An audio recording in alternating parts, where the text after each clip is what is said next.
On en parlait le... D'accord.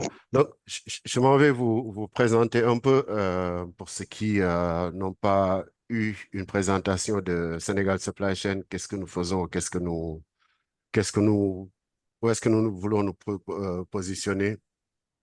Nous sommes une association reconnue par l'État avec un numéro d'enregistrement et tout. Donc, une association qui a pour ambition d'être fédératrice des forces vives ou parties prenantes du management de la supply chain. Une de nos un de nos axes majeurs, c'est essayer de contribuer à la performance de la chaîne d'approvisionnement par des échanges mutuels, par l'organisation de webinaires comme celui-ci, d'autres manifestations. On en parlera à la fin de les premières journées de Sénégal Supply Chain que nous ferons sortir, j'espère, du bois et montrer à la face du monde, pour pas dire juste le Sénégal, que nous avons une contribution majeure quand il s'agit de réflexion sur les stratégies qui visent à développer le pays. Nos missions, promotion de l'insertion des jeunes diplômés, conforter aussi, on va dire, ceux qui sont en place par le transfert de connaissances, par les échanges et autres. Mobilisation, organisation des professionnels du secteur, tous basés au Sénégal ou dans la diaspora. De plus en plus, nous avons des frères qui nous viennent du Mali, qui nous viennent du Burkina, qui nous rejoignent. Nous avons des adhérents aussi qui se trouvent hors d'Afrique, donc nous voulons être plus ou moins global, quoi, si vous voulez. Donc la production intellectuelle et avis d'expertise, on l'a fait dans des notes que nous avons sorties quand il y a eu ces recrudescences des accidents. On a eu à participer aussi à des manifestations du ministère des Infrastructures, des Transports terrestres et de l'aménagement du territoire. Euh, avons été invités aussi au COSEC et ainsi de suite. Euh, amélioration de la formation des membres. Je pense que ce genre de webinaire entre dans ce cadre-là, quand bien même on va essayer de discuter, de s'échanger mutuellement, mais on espère qu'à la fin, chacun pourra partir avec quelque chose de nouveau dans sa tête. Euh, nous avons à cœur de pouvoir travailler sur un cadre normatif qui va servir de référentiel pour les professionnels et les entreprises qui évoluent dans le domaine du supply chain management. La participation au cadre de réflexion, je viens de le dire, sur les questions d'intérêt public par rapport aux problématiques de supply chain management. Donc, c'est en cela que nous allons organiser, et je pense que Mariam pourra y revenir à la fin du webinaire, pour lancer solennellement cette invitation à nos différents, ceux qui participent aujourd'hui, et nous comptons tous sur vous pour pouvoir en faire écho autour de vous pour que vraiment ces journées soient un succès à la hauteur de ce que nous pouvons attendre d'une organisation qui cherche l'amélioration, qui cherche à faire des propositions pour le devenir de ce pays. Voilà, donc je m'en vais un peu aussi faire un peu de police. C'est pour la bonne entente de chacun, je vous prie, si on n'a pas la parole ou si qu'on puisse couper les micros pour que tout le monde puisse bénéficier d'une bonne écoute et d'une bonne entente. Et c'est surtout quand il y a des téléphones, je pense qu'il y a beaucoup d'entre vous qui doivent être encore au bureau. Et si on coupe les micros, ça nous affranchit un peu de certaines nuisances sonores. On essaiera d'être aussi des supply chain managers complètement, je peux dire. Et on a toujours dit, notre souci majeur, c'est le respect des délais. Le respect des délais, il faudra qu'on manage le temps, qu'on puisse finir dans les délais impartis. Mais si je continue à parler, je pense je vais en manger pas mal sur le temps imparti à nos deux euh, panélistes d'aujourd'hui.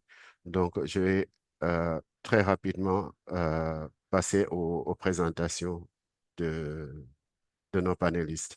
Et, ils pourront compléter à satiété quand ils auront la parole parce que voilà. Djibril, je peux avoir le slide ou bien je crois. Tout à fait. Voilà, merci. Donc, vous lirez comme moi Afissatou. Afissatou, c'est tort du fait qu'elle est sec. J'ai vu qu'elle a saisi l'opportunité pour glisser un S dans son nom. Parce que, elle se revendique, mais bon, c'est pas grave. Sato aujourd'hui est dans l'une des sociétés, je dirais, des entreprises, je dirais, des plus performantes mondialement. On parle global. Quand on parle Dubai Port World, en Afrique, c'est quelque chose. J'ai souvent dit aussi que le nom de l'entreprise est fait par ceux qui y travaillent, sont eux qui amènent le travail qu'il faut. Plus d'une vingtaine d'expériences dans la, comment dire, dans la gestion, plus d'une vingtaine d'expériences aussi dans tout ce qui est, comment dire, une passionnée de ligne d'abord. Je pense que c'est ça qu'il faudrait peut-être souligner d'abord, parce que il n'y a pas mieux que de vivre de travailler avec passion, euh, comment dire, vivre sa passion. Souvent, on pense en dehors, mais quand on le pratique, on travaille avec passion. Généralement, on ne sent pas, comment dire, tout ce qui est difficulté ou autre. On les surmonte assez facilement. Elle est auditrice RCA, 20 ans d'expérience, je veux dire, dans la logistique, dans la gestion portuaire, les services de la clientèle. La gestion portuaire dans nos contrées revêt une importance capitale. Vous n'êtes pas sans penser que tous les jours, les nouvelles autorités nous sortent un thème, dire qu'il faut assurer la transformation locale. Et tant qu'on n'est pas arrivé à ce stade-là, le port restera, comment dire, une entrée principale de tout ce que nous, si je dis manger, je vais me faire tuer, mais bon, je vais le dire quand même, de tout ce, de tout ce que nous mangeons. Donc, tout ce qui nous sert, je veux dire, au jour le jour, quoi. C'est d'où l'importance donc de ce port et d'où l'importance de ces fonctions de tous ces gens-là, tous ces gars-là qui, euh, qui se démènent tous les jours pour que les opérations se passent de la manière la plus fluide toujours. C'est ce que nous cherchons. Donc, on va aller vite. On parcourt en phase dans les principes du Lean, Customer Service et Documentation Manager, membre de Lean Community chez Developer World. On ne peut pas trouver, je pense, meilleure illustration pour l'importance du thème et de la personne qui va pouvoir nous en parler. Et je lui laisserai répondre à la question pourquoi le Lean Management pour aller un peu plus dans les détails. Vous lirez comme moi, mais vous voyez un peu ce qu'il en est.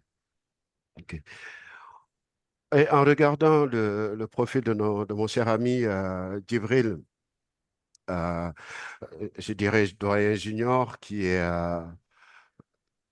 lui aussi, comme on dit, a plus ou moins, je veux dire, roulé la bosse un peu dans toutes ces multinationales. Ça va de Maersk, ça va du Danemark jusqu'au fin fond de la Casamance. Donc, pour vous dire comment le monsieur qui va aujourd'hui nous tenir un discours des plus pragmatiques a pu embrasser, a pu expérimenter divers environnements sur lesquels je pense nul doute qu'il a eu à appliquer les principes du Lean. Et souvent, quand on parle justement d'un background scientifique, parce que Djibril est titulaire d'un DUT en physique-chimie, et passer à la comptabilité, ça peut vous dire l'adaptation que la personne a pu faire preuve pour pouvoir, comment dire, naviguer très clairement dans ce truc. Donc voilà, une petite présentation et en introduction du sujet, moi, ce que je voulais dire, c'est si j'essaie juste de parler du Lean avant mes deux collègues, et ce que j'en ai retenu après des années de pratique, c'est un état d'esprit. On vous fera croire ce que vous voulez, mais le Lean, c'est déjà un état d'esprit. Et si on n'a pas cet état d'esprit-là, quelque part, on va avoir des problèmes. Et je pense que mes collègues vont pouvoir vous le démontrer. C'est un outil puissant. On n'est pas, comment dire, dans l'à peu près quand on est sur le lean. Nos chères expressions au Sénégal de Yalla Barne ou Graoul, ça ne peut pas marcher avec le lean. C'est à outrance la standardisation, en outrance un état d'esprit allant dans le sens de l'amélioration continue. Et c'est quelque chose qui fait vivre l'entreprise, qui la rend plus pérenne et, je veux dire, pour le bonheur aussi bien des gens qui y travaillent que les stakeholders qui peuvent y aller. Voilà, brièvement. J'ai laissé la parole à Fissatou de commencer honneur aux dames d'abord. Et puis, voilà. Merci Boumi pour cette belle introduction. Merci également à toutes les personnes qui sont en train de participer à ce panel. Merci à Sénégal Supply Chain pour l'opportunité que vous nous donnez d'échanger avec des acteurs de la chaîne logistique par rapport à ces concepts, cette culture. Moi, je parle plus souvent de culture. Je pense que le Lean, tu l'as dit tout à l'heure, c'est une culture et on est vraiment ravis d'échanger avec des professionnels par rapport à ces concepts, par rapport à cette culture-là. Donc, juste pour commencer, Boumi, on passe, ou bien je laisse à mon ami Dibi le soin de se présenter d'abord, ou bien de nous placer quelques mots. Oui, bonjour. D'abord, je remercie Sénégal Supply Chain et mon ami et frère et grand frère Boumi, hein, pour la belle présentation. Et je salue tout le monde, hein. Juste pour vous dire que ce lean, là, le lean, c'est un des maillons importants pour le développement d'un pays. Alors, malheureusement, ce n'était pas très bien implanté en Afrique ou dans cette zone. Souvent, quand tu parles de lean à quelqu'un, il te dit, mais tu parles de quoi? Alors qu'il est souvent dans une compagnie qui a besoin de s'améliorer, qui a besoin de faire des économies, qui a besoin surtout de satisfaire ses clients et qui n'arrive pas à comprendre pourquoi il a des soucis. Alors, en appliquant, c'est pourquoi on s'est dit, écoutez, nous, avec notre association Sénégal Supply Chain, on va essayer de partager le lean. Je pense qu'une bonne partie, peut-être dans cette audience, connaissent déjà le lean, mais malheureusement, je pense que voilà, il y a un grand fossé et que c'est ce fossé-là qu'il faudra que l'on essaye de combler. Surtout quand on regarde les références Sénégal 2050, quand on le lit bien, on se rend compte qu'il y a énormément de continue improvement qui est dedans. Et donc, pour qu'on puisse aller vers, en Europe, aider le gouvernement ou l'État, le pays Sénégal à émerger, il va falloir qu'on applique ça. Alors, voilà, on va essayer de partager au maximum, hein, les connaissances qu'on a sur ça et qu'on espérera que ça va être bénéfique pour tout le monde. Voilà, merci. Afisatou? Merci, Dibi. Boumi, voilà. Donc, là, l'objectif en fait du webinaire, je pense, Boumi, tu l'as dit tout à l'heure, nous pouvons passer peut-être au slide suivant pour démarrer. Voilà. Euh, ouais. Qu'est-ce que le lean management? Boumi l'a dit tout à l'heure, hein, notre modérateur, le lean management trouve ses racines dans le système de production Toyota des années 1950. Il s'est développé pour réduire les coûts, améliorer la qualité et augmenter l'efficacité dans l'industrie. Les principes fondamentaux, pour en parler, ces principes incluent la valorisation du client, la réduction des gaspillages et l'amélioration continue. Nous allons y revenir tout à l'heure. Ils visent à créer un flux de valeur constant et à renforcer la satisfaction du client.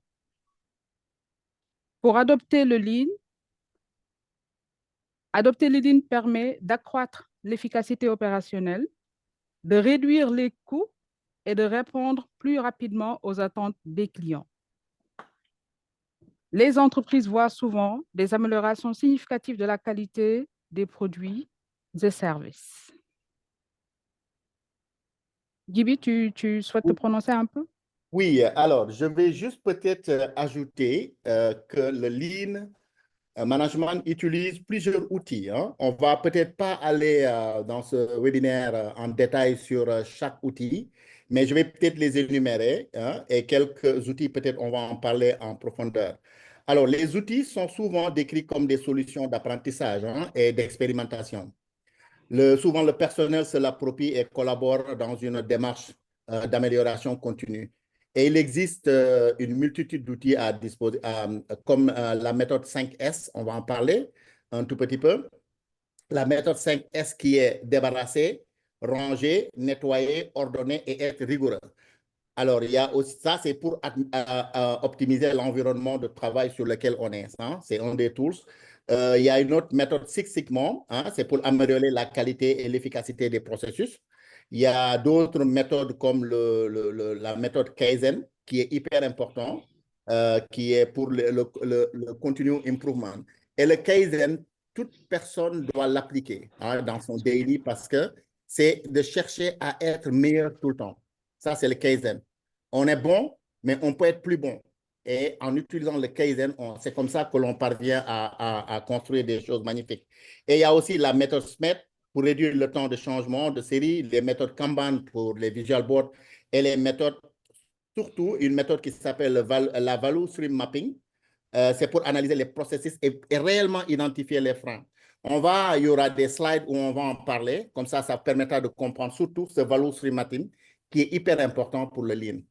Ouais, c'est tout. OK. On passe, voilà. Et les 5 principes clés du Lean, nous allons les énumérer rapidement.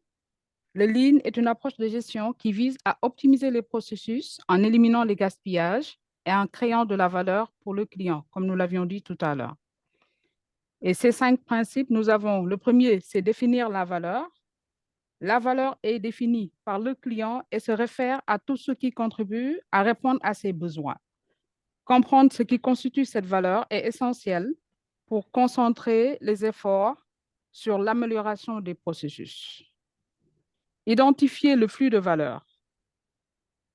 Identifier ce flux de valeur implique de cartographier toutes les étapes du processus qui ajoutent ou n'ajoutent pas de valeur. Cela permet d'identifier les améliorations possibles et de concentrer des ressources sur les étapes qui importent. Et quand on dit qui importe, c'est qui importe pour le client. Éliminer les gaspillages. Le Lean se concentre sur l'élimination des 8 types de gaspillage. Nous allons y revenir tout à l'heure. Il s'agit du temps, de la surproduction, du transport, du surprocessing, de l'inventaire, des mouvements inutiles, des défauts et potentiels non exploités. Chaque gaspillage réduit l'efficacité et cette élimination augmente la rentabilité. Le 4e principe clé, c'est créer un flux continu. Ce flux continu implique de rationaliser le processus de production afin qu'il n'y ait pas d'interruption entre les différentes étapes. Cela permet d'augmenter la productivité tout en réduisant les délais de livraison pour les clients. Le dernier principe clé, c'est de poursuivre la perfection. La quête de la perfection est un élément fondamental du Lean, impliquant des améliorations continues et la mise en place de mécanismes de feedback. Les organisations qui adoptent cette philosophie deviennent plus agiles et s'adaptent mieux aux changements. Oui, Gibi? Oui, alors je disais, hein, je pensais que tu avais terminé, je disais que comment ils peuvent le voir en résumé, les 5 principes, juste de l'imager comme ça. Et c'est n'importe quel business hein, qui peut réfléchir comme ça. On a un client. La question qu'on se pose, c'est qu'est-ce que le client veut? Qu'est-ce qui fait sourire le client? Qu'est-ce qui fait que le client dit, wow, je reste avec, avec ce partenaire? La valeur. Donc, il faut d'abord comprendre. Un client qui vous dit, par exemple, je veux qu'on me livre mon conteneur à... Bon, on parle de conteneur parce qu'on on a beaucoup plus bourlingué dans ce domaine conteneur, mais peut-être d'autres exemples, je vais prendre l'agro-business pour d'autres.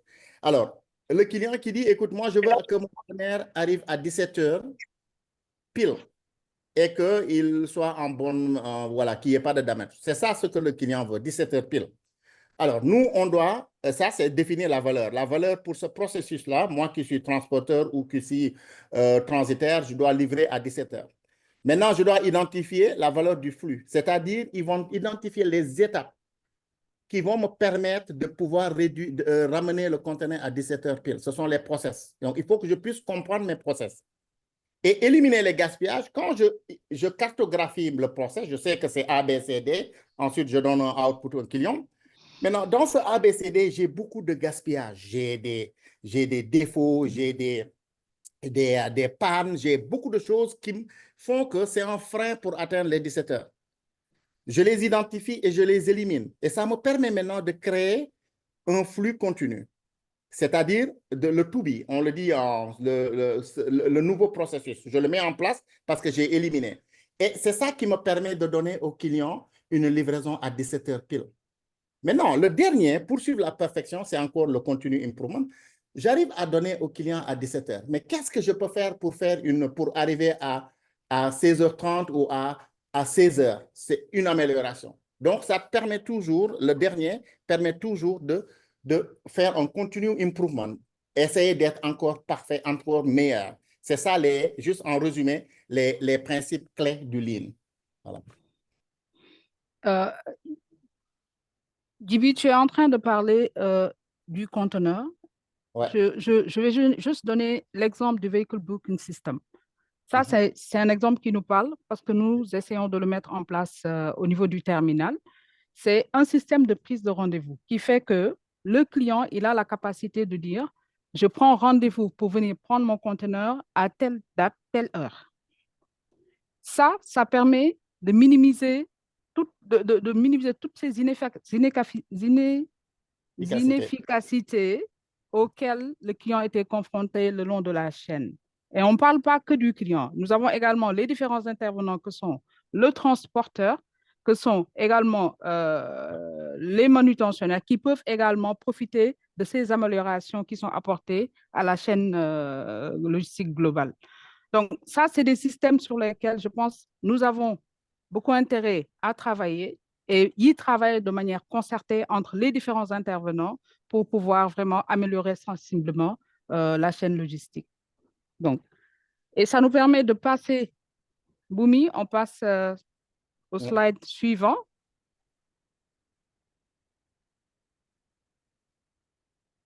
Alors, là, nous avons, oui, Djiby, vas-y. Oui, vas-y. Non, vas-y. Alors, quand on a parlé tout à l'heure d'éliminer les gaspillages, Lean a identifié qu'il y a un certain nombre de gaspillages dans nos processus. Au fait, Lean a identifié 7 types de gaspillages. C'est qui sont liés au process. Mais à la fin, ils ont découvert un 8e gaspillage qui est hyper important, qui peut aussi perturber. Au début, ce gaspillage ne faisait pas partie du process. Et je vais l'expliquer plus tard dans d'autres slides. Et tout ça, c'est dans les catégories des muda. Les muda, le muda, c'est un terme japonais qui dit, enfin, qui identifie ces Inefficacité. aspects. Inefficacité, voilà. Inefficacité, voilà. Exact. Donc, ce que je vais faire, je vais aller expliquer chaque type de gaspillage, comment il est détecté, quelle est la solution quand on a ce type de gaspillage. Et tout à l'heure, quand on parlait des 5 lignes et qu'on parlait de le flux, identifier le flux actuel, au départ, j'avais parlé d'un tool qui s'appelle la Value Stream Mapping. Je vais expliquer plus tard pour dire comment la Value Stream Mapping aussi peut aider à vraiment avoir une cartographie générale de nos processus. Et c'est hyper important pour pouvoir faire une amélioration. Alors, je vais parler du premier type de gaspillage, le transport et les déplacements. Transporter à vide, tout le monde sait que c'est un gaspillage. Ou bien déplacer inutilement dans un processus, on peut avoir. Je donne un exemple, pas tant que j'ai vécu. J'avais des conteneurs que je devais amener à Tom, les frigos, pour faire le dépotage à Tom, les frigos. Alors, le client vient, il paye, mais il paye à 17 heures ou bien à 15 heures. Le temps d'arriver à Tom ferme à 18 heures. Alors, c'est un conteneur frigo. Il faut qu'on le ramène pour le brancher parce qu'on ne peut pas le laisser là-bas jusqu'au lendemain, sinon le produit va être gâté. Donc, on le ramène au dépôt pour le brancher. Et le lendemain, le client revient, on lui refacture le transport. Donc, c'est des pertes pour le client. Et ça, c'est des choses qu'il faut que le client dise, mais pourquoi? Donc, si je viens un peu plus tôt, par exemple le matin, ça peut me permettre de pouvoir dépoter mon conteneur avant que Tom ne ferme. Donc, c'est un exemple de transport inutile ou de déplacement inutile. Alors, l'INDI, pour réduire les déplacements inutiles, il est conseillé d'expédier les matières premières et fournitures directement du fournisseur jusqu'à l'emplacement où ils seront transformés ou utilisés. Ça, c'est dans le domaine de l'agrobusiness. Mais en général, il faut le comprendre comme ça. C'est juste que le transport, ce type de gaspillage apparaît quand vous déplacez juste des ressources ou que le déplacement n'a aucune valeur au produit. Hein, c'est un gaspillage. Donc, il va falloir l'identifier. Alors, le deuxième, c'est les mouvements et les gestes. Alors, il y a une ergonomie du poste de travail à revoir. Par exemple, dans une usine où il faut que je me déplace, où il faut que je fasse des mouvements qui sont inutiles. Il va falloir que je règle l'agencement de mon bureau ou de l'usine pour permettre à ce que certains gestes que je fais ne soient pas, qu'on puisse les éviter. Alors, l'INDI, des procédures redondantes ou illogiques, un mauvais rangement des documents ou des pièces, une imprimante mal positionnée dans un bureau, par exemple, tout le monde a besoin d'une imprimante, de l'imprimante, alors qu'on travaille dans un open space, ce serait bon de mettre l'imprimante à côté, mais si on met l'imprimante en bas où il faut prendre 2 étages pour aller ou descendre pour aller prendre le document, revenir, c'est des mouvements, c'est des pertes de temps. Hein? Alors, ça, c'est des exemples que l'on donne. Alors, ce type de gaspillage assez proche de celui des transports peut avoir des conséquences tout aussi pernicieuses sur la production de l'entreprise, mais aussi sur la santé et la sécurité des équipes. Pour amoindrir les mouvements superflus, le mot d'ordre est il faut tout le temps optimiser. OK?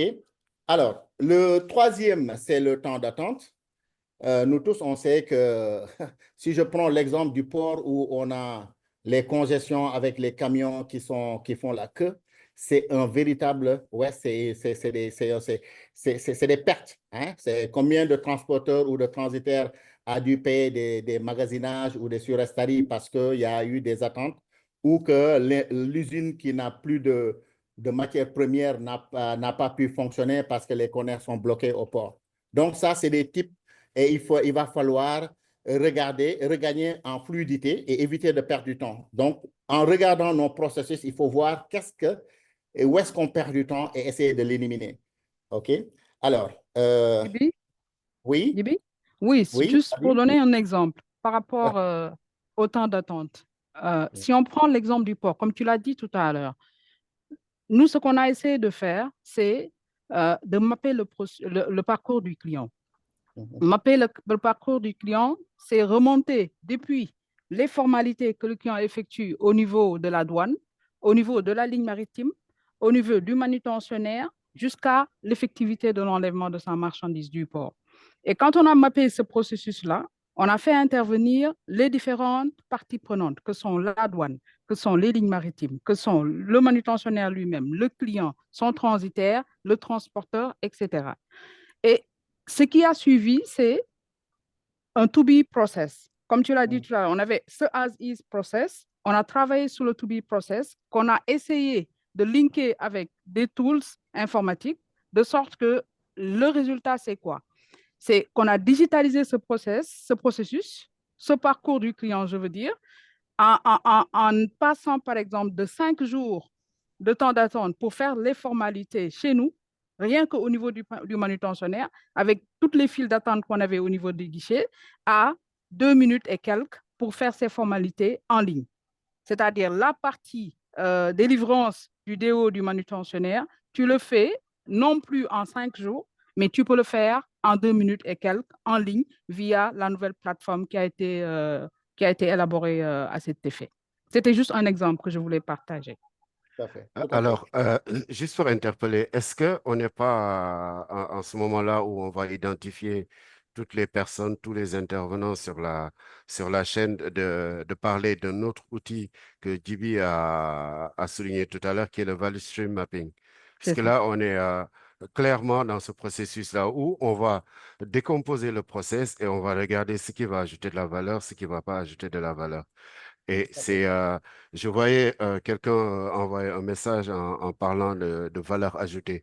Je pense qu'il peut y avoir, enfin, on pourrait avoir de votre part, comment dire, une précision entre ce qu'on peut entendre comme valeur et la valeur ajoutée. À mon sens, c'est deux notions qui sont complètement différentes.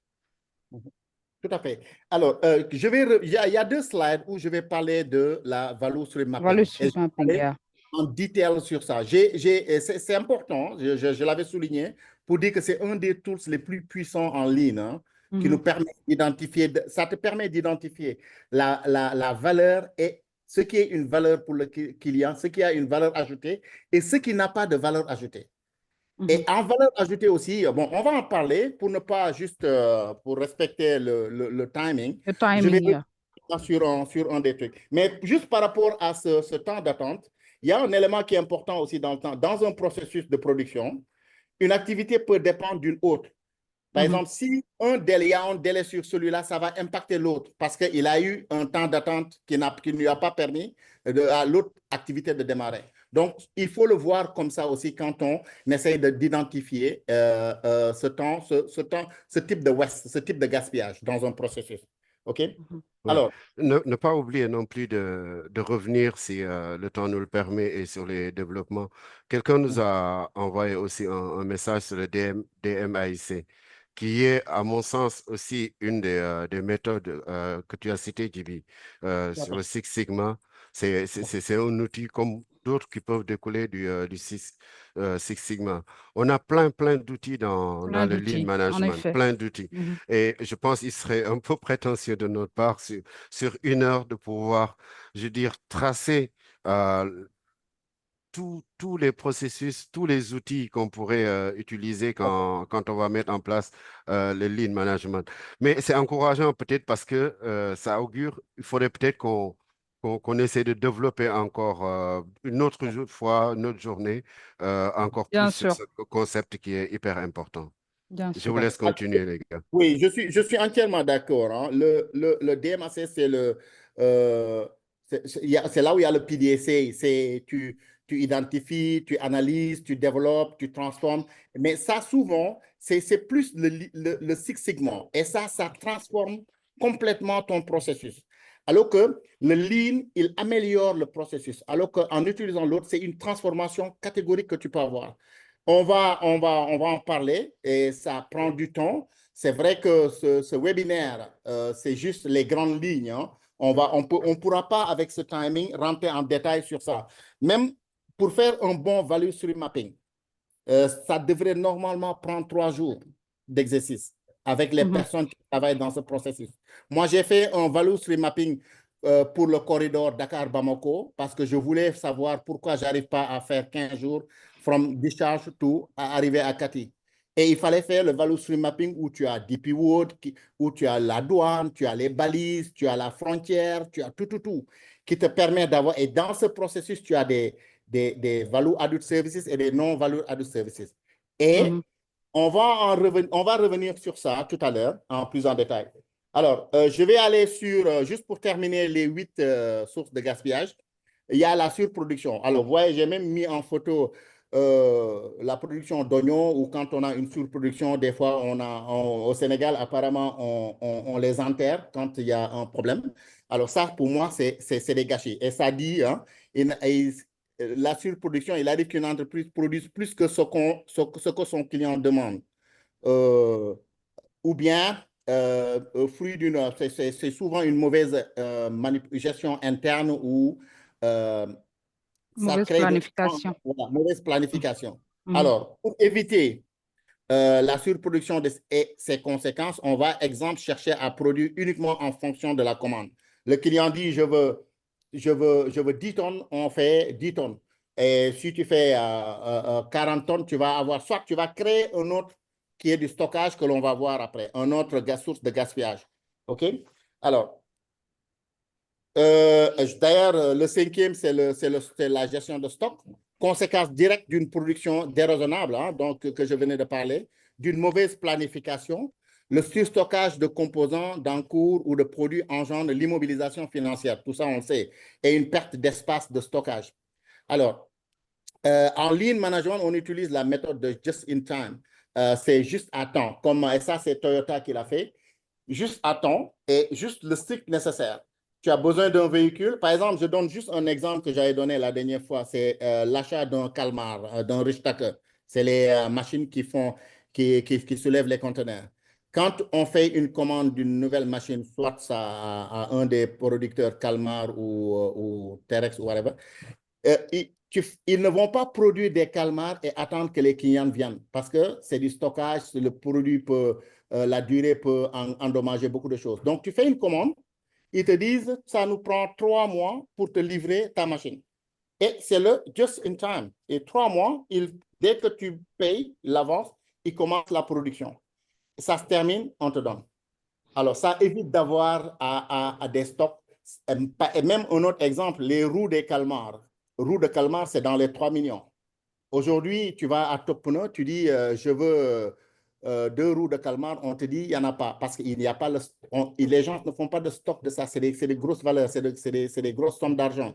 Donc, tu fais une commande, ils te passent la commande, et le temps que ça vienne, il va falloir maintenant que toi, tu t'adaptes par rapport à ça. Donc, ça, c'est le stock. Alors, il y a un autre, le 6e, qui est les opérations inutiles. Tout processus qui n'apporte rien au client doit être considéré comme inutile. Alors, si on regarde, nous, dans nos daily, dans nos processus, il y a des choses que l'on fait qui n'ont aucune valeur pour le client et qui est soit une perte de temps ou bien une source une perte d'argent. C'est des choses à éviter. Donc, ça fait partie des opérations inutiles. En plus de générer des étapes supplémentaires parfois pénibles pour les salariés, les opérations trop complexes peuvent aboutir à un produit fini non conforme aux attentes du client. Résultat de cette surqualité, un coût de production plus élevé que prévu ou une marge qui s'aménise. Alors, pour résoudre ce problème, on va chercher à analyser très précisément les besoins du client. Si vous voyez, tout revient au client. Alors, et c'est d'ailleurs, comme j'avais dit tout à l'heure, les 5 clés du Lean, la valeur. Tout revient, il faudra comprendre la valeur. Souvent, on fait du business, mais on ne comprend pas, on n'a aucune idée de qu'est-ce que le client veut. Et c'est ça qui amène, en général, ces genres de gaspillage. Alors, il y a une autre source de gaspillage qu'on appelle les défauts et les erreurs. Dans l'industrie ou dans la manufacture, souvent, il y a des erreurs. On peut sortir quelque chose qui n'est pas conforme à ce que le client veut.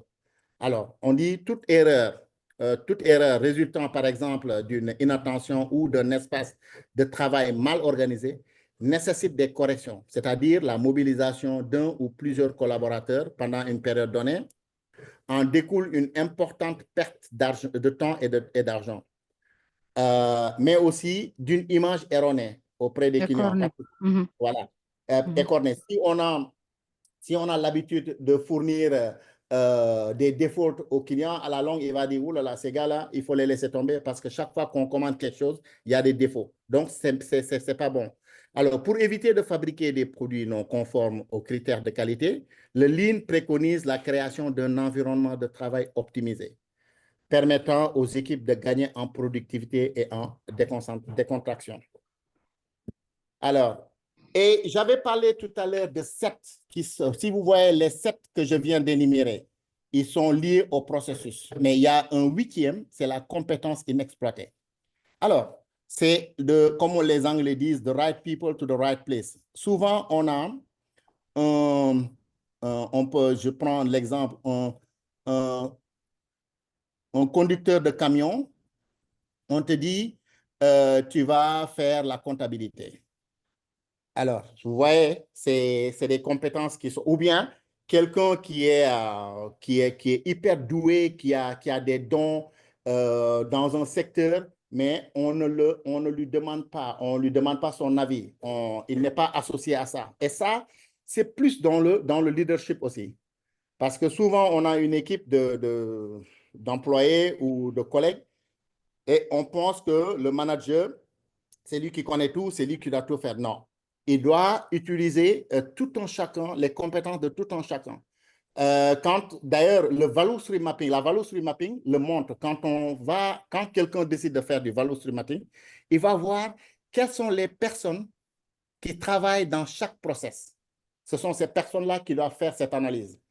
Parce qu'ils disent qu'il y a un adage qui dit the person working on the process are the one who can improve it. Les personnes qui travaillent dans un processus, ce sont ces personnes qui sont mieux qualifiées pour l'améliorer. Le manager qui est de l'autre côté, il n'a pas certaine visibilité. Mais celui qui est dedans, il sait exactement là où il faut changer. C'est ça les compétences inexploitées. Il faudra toujours associer les personnes quand on est dans une entreprise. Toutes les personnes ont un mot à dire. Hein? En gros c'est ça. Voilà. Alors, j'avais parlé de value stream mapping. Et voilà. La value stream mapping est appelée chaîne de valeur, value stream mapping ou cartographie VMS. C'est un organigramme employé pour représenter visuellement un processus de production et aussi l'analyser.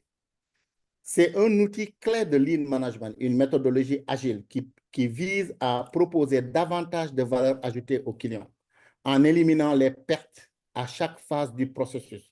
Alors, si vous voyez, il y a 4 étapes.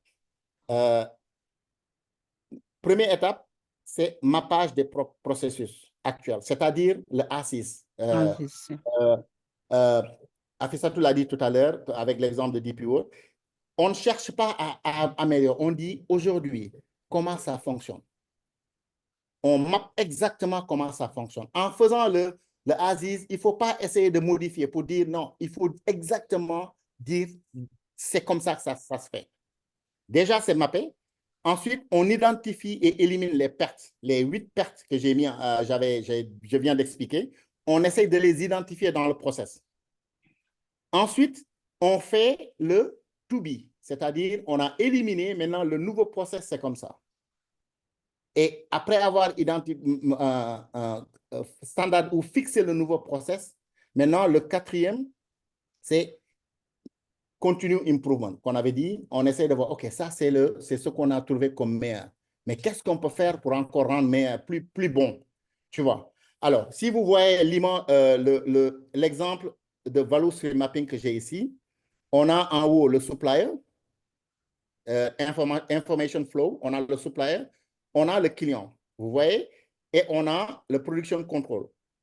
Quand on regarde production flow, on a les étapes. Les étapes, c'est-à-dire les processus A, B, C, D. Du fournisseur, vous voyez, il y a une flèche qui descend, c'est le input. On prend du fournisseur quelque chose. Cette chose-là, on transforme ça dans le product flow pour sortir un output qu'on va donner au client. C'est la valeur pour le client. Maintenant, en faisant le mapping, on fait un mapping exactement de aujourd'hui, comment on fait. Et on calcule, hein, il y a tout un tas de noms. Lead time, c'est le temps que ça prend du début jusqu'à la fin. Par exemple, je reviens sur l'exemple du Mali, où on a vendu au client, dès que le conteneur est débarqué de Dakar, dès qu'il est débarqué le jour d'arrivée du navire, on commence à compter. 15 jours après, vous allez avoir votre conteneur sur le terminal de Kati. Maintenant, comment faire? Il fallait que l'on fasse le mapping de comment ça se passe aujourd'hui. On dit, OK, DP World, le navire est débarqué à DP World, le manifeste est envoyé à la douane, le transitaire commence à faire son travail circuit de douane, il a le bon, on a un camionneur qui va venir, il faudra maintenant assigner une balise sur le camion sort, il fait tant de jours pour arriver à la frontière. La frontière, il y a une activité, combien de temps ça prend? Quelle est l'activité? Combien de temps ça prend? Ensuite, il quitte la frontière pour aller au scanner. Le scanner, ça prend combien de temps? Ensuite, il quitte pour aller à Kati. Combien de jours? Arrivé à Kati. Maintenant, on calcule ce temps-là. On nous dit, ça fait peut-être, moi, quand j'avais fait le calcul au début, avec le process qu'on avait, on était à presque 40 jours. Maintenant, il fallait voir où est-ce qu'on peut faire des améliorations pour pouvoir réduire à 15 jours. Parce qu'on sait que dès que le camion quitte, il fait 2 jours pour aller à la frontière. Il dépasse la frontière, il fait 2 jours pour aller à Kati. Donc, ça fait 4 jours. Mais pourquoi? D'où vient ces 11 jours autres? C'est juste des attentes. Soit un processus est lent, l'autre n'a pas encore commencé, ou bien il y a un problème de documentation, ou bien il y a un problème de balise, ou bien le manifeste n'est pas assumé à temps. Et on a essayé d'identifier quelles sont les sources de perte de temps. On les a éliminées. Lean, j'utilise le mot lean, ça veut dire réduire, rendre beaucoup plus cher. On les a lean et on a pu avoir un nouveau, on a même pu faire jusqu'à 12 jours. Et donc, c'était bien. Mais de temps en temps, il peut y avoir des hiccups, mais au moins, la standard qu'on a vendu, qui était 15 jours, on pouvait le faire. Et c'est ce qu'on a vendu aux clients. Maintenant, après ça, on essaye de toujours voir qu'est-ce qu'on peut faire pour améliorer.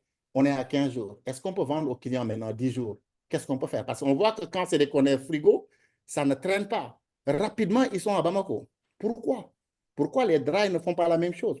Ainsi de suite. Et ça nous permet aussi, ça nous a permis maintenant de faire un nouveau processus qui est fixé pour dire c'est ça la standard et on continue à améliorer. Alors, juste... Djiby, Oui. juste sur le mappage des processus, moi, j'insiste juste sur une chose, et ça, c'est l'expérience qui nous l'a révélé, c'est que ce mappage doit être inclusif.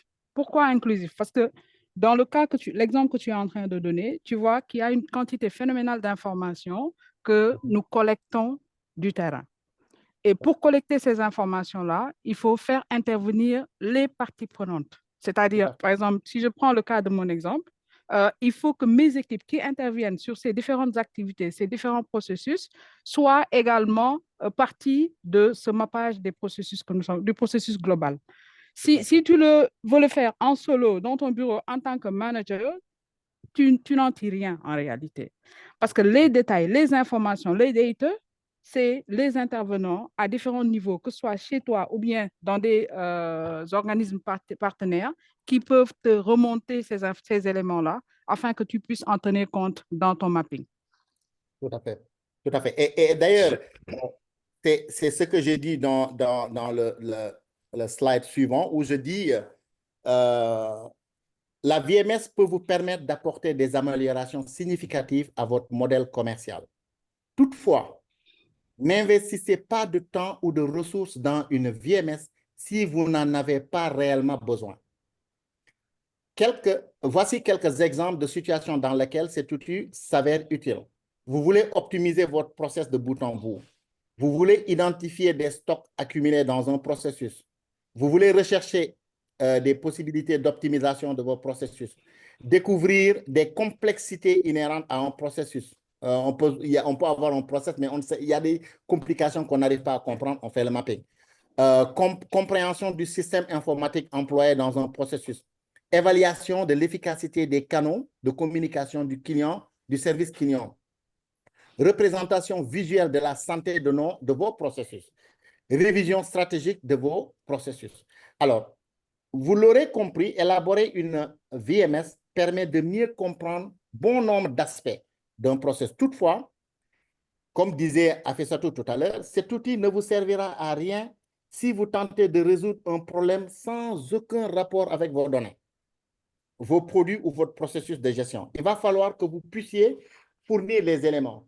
Si vous n'êtes pas capable, par exemple, aujourd'hui, je prends juste un exemple que tout le monde veut résoudre, et que, par exemple, un problème à l'hôpital, un processus d'acceptation à l'hôpital, alors que je ne travaille pas à l'hôpital. Je ne peux pas me permettre d'aller là-bas et de dire, je vais faire un valeur sur. Il va falloir que les gens de l'hôpital eux-mêmes décident de le faire. Donc, le message, c'est chaque processus doit t'appartenir. Hein. Tu ne peux pas aller faire le processus de quelqu'un d'autre. Moi, quand j'ai fait le value stream mapping pour les conteneurs du Mali, c'est un processus qui nous appartenait. On avait nos clients et nos clients râlaient, on avait des données. Maintenant, on est allé sur le plan, sur le tas et mapper nos propres procédures et puis essayer d'améliorer. Voilà, c'est ça que ça veut dire. Oui? Je vais essayer de vous presser un peu. Nous sommes à 10 minutes. Le débat est intéressant. Et comme je disais, c'est très ambitieux de vouloir en parler le plus possible sur 1 heure de temps. Ça augure peut-être d'autres séances que nous avons fait. Je ne sais pas, Djiby, combien de slides Oui, il reste Pas beaucoup, juste donc, pas mais beaucoup. on En peut fait, y aller voilà. rapidement. voilà, vous pouvez y aller. Vas-y, Hafesatou. C'est les Oui, compagnies qui ont utilisé Lean, là. Voilà, tout à fait. voilà. Là, on a juste quelques exemples d'applications concrètes du Lean dans différents secteurs. Et le premier secteur que nous avons targeté, c'est le secteur de l'automobile, avec le Toyota Production System dont on a parlé précédemment. Et les actions qui ont été menées ont été de mettre en place la méthode de just-in-time que Djibi a évoquée tout à l'heure, utiliser également le principe d'amélioration continue avec le Kaizen, l'outil Kaizen, et éliminer les gaspillages dans la chaîne de production. Maintenant, en termes de résultats qui ont été obtenus, nous avons le temps d'attente, la réduction des temps de cycle de fabrication, la diminution des coûts de production de l'ordre de 30% et l'amélioration de la qualité des produits avec des taux de défaut significativement réduits. L'autre exemple, Djibi, tu souhaites intervenir là? Non, c'est bon, Bien, je peux y vas-y. aller. On y va rapidement pour respecter le timing comme Boumi est en train de le proposer. Le second exemple que nous avons, c'est le secteur hospitalier où le Lean Healthcare a été appliqué également. Et là, il s'agit de cartographier les flux de patients pour identifier les retards et les gaspillages, réorganiser les processus d'admission, de traitement et de sortie et mettre en place des tableaux de bord visuels pour suivre les performances. Maintenant, en termes de résultats obtenus, nous avons la réduction des temps d'attente pour les patients de 50%, l'augmentation de la capacité de traitement des services et l'amélioration de la satisfaction des patients et du personnel médical. Le dernier, non, l'avant-dernier, c'est le secteur de la distribution avec l'optimisation des chaînes d'approvisionnement. Là encore, il s'agit de mettre en œuvre des techniques de flux tiré pour réduire les surstocks, éliminer les déplacements inutiles dans les entrepôts, utiliser des outils Lean pour la gestion des inventaires. Et nous sommes toujours sur des gains d'efficacité de l'ordre de 20% et une diminution des coûts d'inventaire également de 30%. Globalement, c'est une amélioration du délai de livraison également aux clients. Le dernier point, rapidement, c'est le secteur de la construction. Oui, L'avant-dernier, au fait. Ouais, vas-y. là, je suis sur la construction. Oui. Oui, c'est l'avant-dernier. Sur le secteur de la construction, nous avons le Last Planner System également qui est utilisé et qui est une méthode de planification utilisée dans le domaine de la construction pour améliorer la coordination et la fiabilité des plans projets. Et c'est une approche de collaboration, de planification qui met l'accent sur la communication et la coordination entre les différentes parties prenantes d'un projet. Là, il s'agit vraiment d'une méthode agile qui permet d'adapter les outils de planification. Là encore, les résultats obtenus, nous avons la réduction des délais de construction de 15 à 25%, la diminution des coûts de construction de 20% et encore l'amélioration de la sécurité sur les chantiers. Le dernier point, c'est le secteur agroalimentaire avec le Lean Manufacturing qui a été adapté au secteur de l'agroalimentaire avec la mise en place de systèmes de gestion de la qualité par des audits réguliers, la réduction des déchets alimentaires pour optimiser le processus de production et de distribution et l'utilisation de la méthodologie 5S, Sort, Set in Order, Shine, Standardize and Sustain, pour maintenir des espaces de travail propres et organisés. En termes de résultats obtenus, nous avons la diminution des pertes alimentaires de 30%, l'amélioration de l'efficacité de la production de 25% et enfin l'augmentation de la satisfaction client grâce à une meilleure qualité des produits. Boumi, j'espère, j'ai essayé de rendre un peu. Oui, très bien, très J'espère qu'on est bien. dans le temps. Hein? Ouais. Là, ouais, on est dans le temps et il y a des questionnements. Il y a aussi mon frère qui voulait nous donner une illustration de tout ce que nous avons parlé. Il nous reste 4 minutes, donc on va essayer de prendre un peu dans le public et puis essayer de voir comment on va pouvoir gérer tout cela. OK. OK. Ouais. On a quand même une panoplie, je dirais, d'exemples qui nous entourent sur le ligne quand on parle de ça. Et on peut mesurer aussi combien la tâche pourrait être difficile. On est parti, je pense, plan de cette vision Sénégal 2050 et il y a des thèmes de ligne qui ont été incorporés dans cette vision.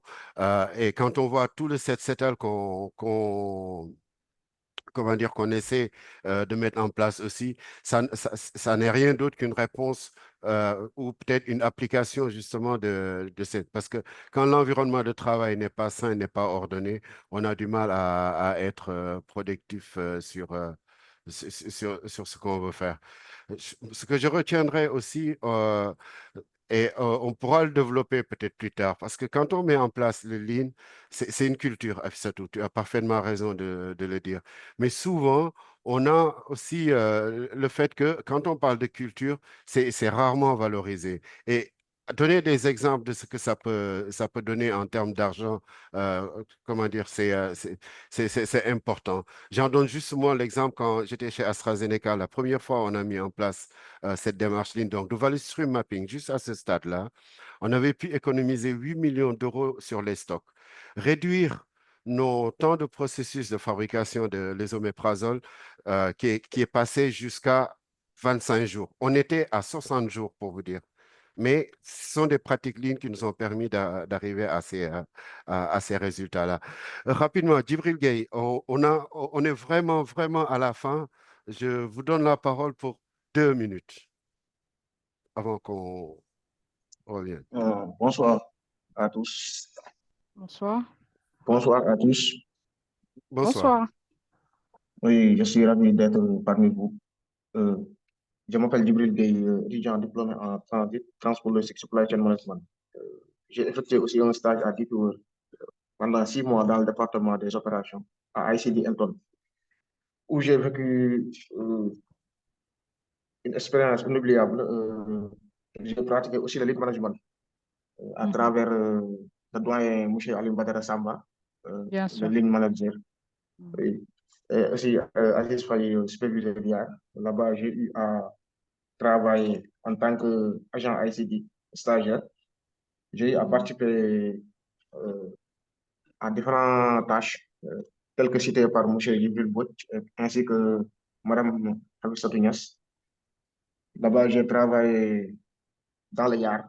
Dans les yards, on avait des travées, de A jusqu'à H. On a constaté que la machine, le restyle tombait toujours en panne. Cela est dû au déplacement inutile au niveau du terminal. Il y avait aussi le temps d'attente de livraison des clients. Le temps d'attente de livraison des clients, cela est dû au dégagement dans le yard au niveau des travées. Il y avait aussi des encombrements au niveau du bureau. Et cela nous a coûté pas mal de factures. C'est pour cela que M. Alim Badr Samba avait mis en place ce qu'on appelait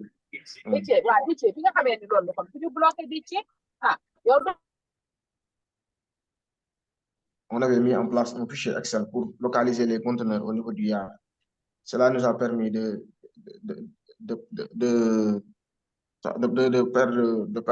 perdre moins de temps.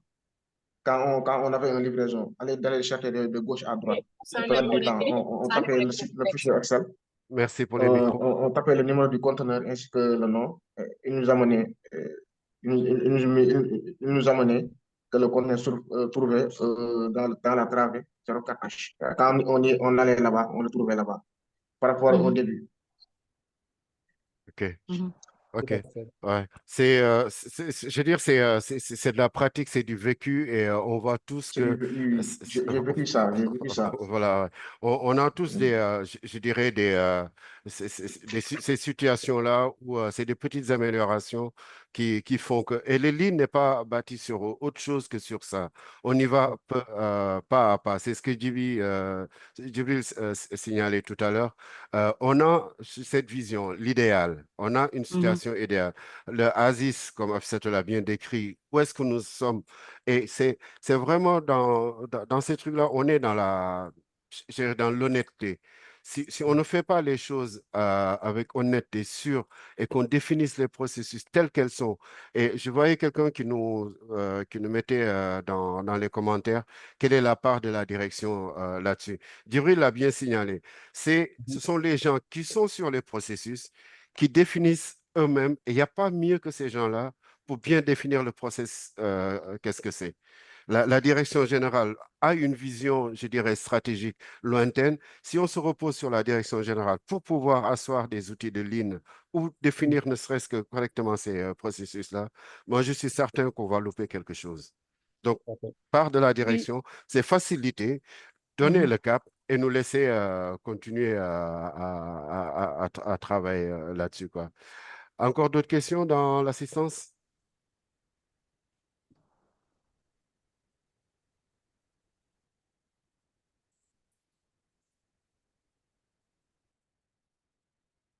Peut-être répondre.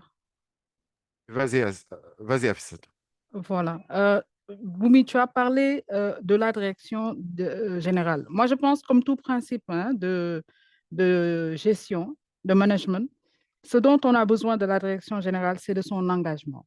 Et je parle d'engagement à accompagner l'équipe qui travaille sur ces aspects-là. Parce que Et- tous ces systèmes de gestion-là ont besoin de partir d'une stratégie. C'est une stratégie qui est cascadée et qui est supportée par cette direction qui permet vraiment à l'équipe, aux équipes qui travaillent en bas d'être vraiment efficaces, efficients par rapport au processus qu'ils souhaitent corriger. Moi c'est ce point-là que je retiens, cet engagement que nous avons ipso facto besoin de cette direction générale pour pouvoir dérouler après tout le projet qui est lié à ces systèmes d'amélioration. Un autre point, M. Gay l'a dit tout à l'heure, et merci pour le témoignage qu'il est en train de faire pour des collègues. Nous avons une équipe Lean au niveau de DP World qui est très, très dynamique et qui est en train de spread over cette culture Lean à travers toute l'organisation. On aura certainement l'occasion hein, de les inviter, je ne sais pas si Sénégal Supply Chain, on pourra en discuter après, le permet, juste pour permettre vraiment de voir tout l'excellent travail qu'ils sont en train de faire et en partant de très peu. Très peu. Ils prennent un processus, par exemple, il l'a dit tout à l'heure, hein, les mouvements au niveau du yacht.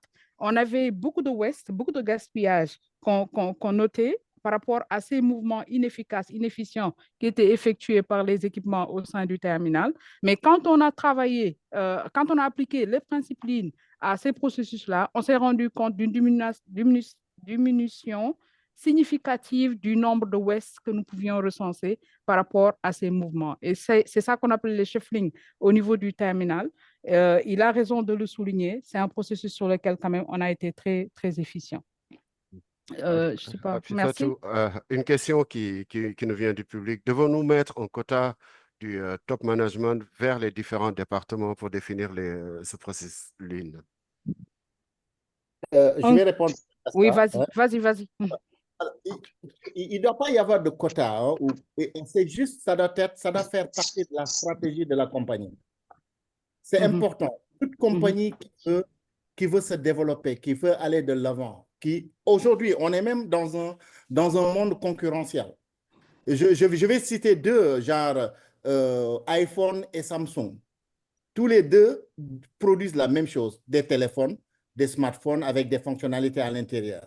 Alors, chaque compagnie, pour être au top, doit éliminer et doit toujours écouter le client. Qu'est-ce que le client veut? Qu'est-ce que le client attend? Qu'est-ce que je peux faire pour améliorer? C'est pourquoi chaque jour, on a des améliorations.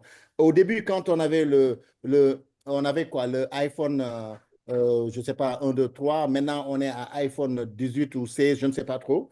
C'est des améliorations. Hein?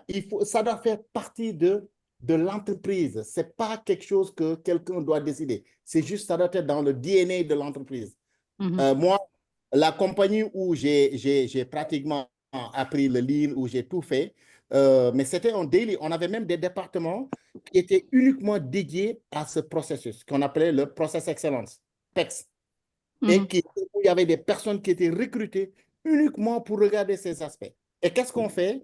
On faisait souvent, quand on fait la stratégie, on regarde, on sait qu'il y a des points, il y a des zones où ça ne marche pas.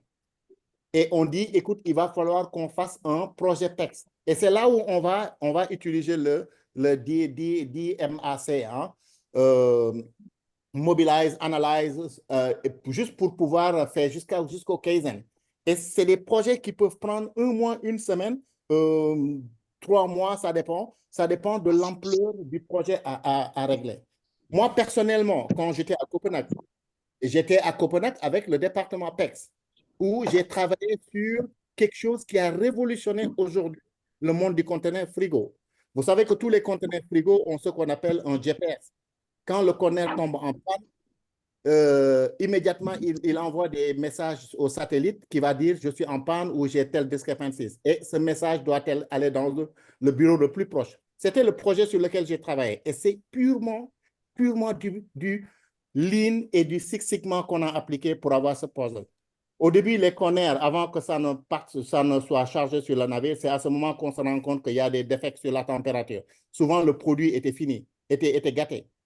Alors, avec ce projet, attends, dès que la machine tombe en panne, immédiatement, il y a une information qui te dit la machine est tombée en panne. Et ça, c'est pour sauvegarder le produit.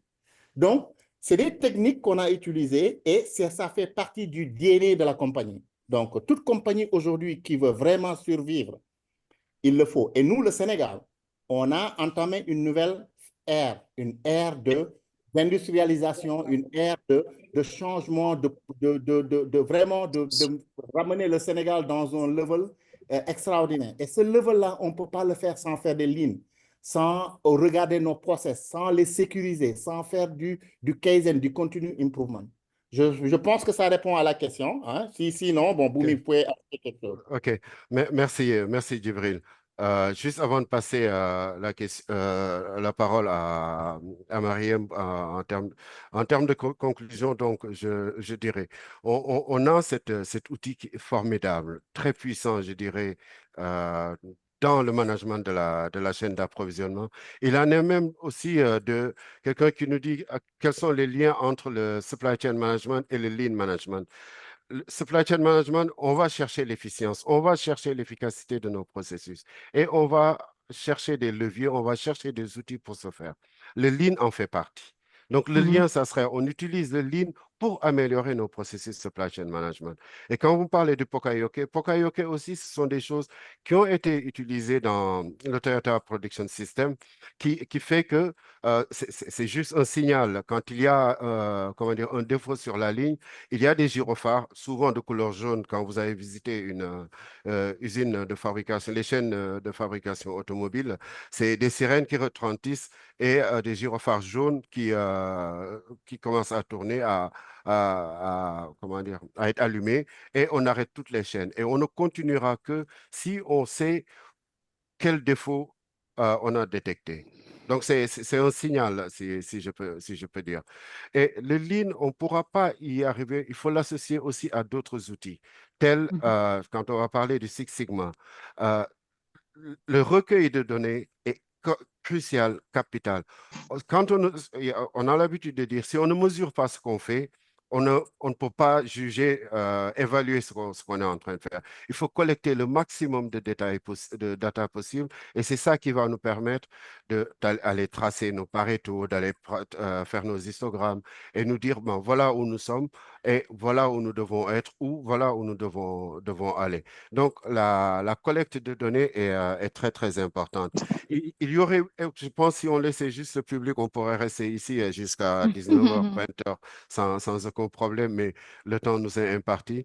Je vais juste laisser la parole 10 secondes, 20 secondes, autant de temps qu'elle veut à Mariam si elle veut nous faire part de notre prochaine manifestation que nous voulons organiser ici au Sénégal. Mariam, the floor Merci is yours. Thank you. Merci beaucoup. Je dis bonjour à tout le monde et on va commencer à remercier encore Afisatou et Djibril pour leur excellente présentation sur le lean management et Boumi aussi pour la modération, ce qui nous permet d'essayer de rencontrer les délais. Et cependant, je souhaiterais partager, comme a dit Boumi, les thèmes pour les prochains webinaires. Et vous êtes tous invités, on invite tout le monde à venir participer. Nous sommes dans un monde de travail qui est en constante évolution et il est important de se développer et d'améliorer nos compétences. Donc aujourd'hui, nous avons eu le Lean Management avec Afisatou et Djibril. Nous aurons ensuite les stratégies supply chain en industrie et la problématique de la congestion portuaire en troisième point. Ensuite, les enjeux du marché du pétrole et du gaz. Quelles sont les exigences et opportunités pour les entreprises sénégalaises? Là, on va aller sur les contenus locaux et autres. Ensuite, l'intégration des ports dans le système de transport national, la gouvernance et la réglementation des infrastructures portuaires, le fonctionnement à feu continu au port de Dakar, les enjeux et les défis, la réduction des coûts de passage portuaire de marchandises au port de Dakar, gage de compétitivité portuaire dans la sous-région. Nous avons également la révision du cadre réglementaire et la gouvernance portuaire. Pourquoi pas un code des ports? Et les stratégies de développement d'un hub aérien à l'aéroport international Blaise Diagne. En 11, nous avons le développement de l'industrie navale au Sénégal. Et enfin, nous avons les enjeux industriels et logistiques de la ZLECAf. Donc, ce sont pas mal de sujets et de thèmes intéressants. Et vous pouvez, il y a le groupe qui est disponible pour une certaine interactivité. N'hésitez pas à envoyer vos questions et les suggestions pour améliorer en fait les prochaines présentations. Merci beaucoup, Boumi. Les 10 secondes, je pense, ont été respectées. Merci à tous. Et pour ma part, je vous souhaite une excellente fin de matinée. Mariam, Merci, juste pour merci Mariam. rappeler, Mariam, Yes. vous pouvez rappeler les premières journées du supply chain management que SCC compte organiser au mois de février. Informer le public. Tu es déjà en train d'informer. On y va. Vas-y, je te laisse le floor. C'est Thierno Abdoulaye Diallo, donc je suis le secrétaire général. Donc, on remercie tous les participants à ce webinaire-là. Et comme l'a cité Mariam, il y aura d'autres webinaires qui viendront. Et surtout, on prépare un big event au mois de février sur les premières journées du supply chain management, donc à Dakar. Vous aurez plus d'informations dans les jours à venir, Inch'Allah. Donc, merci à tous les participants. Donc, Boumi, je vous rends la parole. Merci, Carnot. Donc, retenez, comme on dit, save the date, c'est 19-20 février, les premières journées supply chain au Sénégal avec le thème les problématiques supply chain du développement de l'agriculture. On espère avoir de gros calibres, entre guillemets, pour pouvoir nous parler de ce thème-là. J'ai ça une réponse à une question qui a été mise sur le forum. Est-ce que le lean management a des failles? Est-ce qu'il peut s'adapter à tous les domaines pour un résultat efficient? Quand bien même, permettez, Djibril et Fissatou, je réponds à votre place. Quand bien même le lean a vu le jour au Japon, dans les usines Toyota, faut rappeler aussi que ce sont quand même des ingénieurs américains qui ont été implantés toutes ces notions-là dans la culture japonaise, mais les Japonais ont dépassé aujourd'hui tout le monde. Ils ne savent pas travailler s'ils n'appliquent pas les lignes aujourd'hui. Il y a énormément de domaines. Et je veux dire, on n'est pas quand même sur un dogme. C'est-à-dire, les choses sont figées et on a des garde-fous.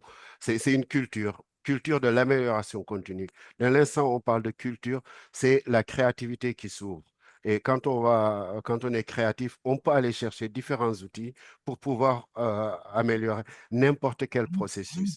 Est-ce que ça a failli ou pas? C'est peut-être les entreprises qui vont faillir, mais pas la méthode.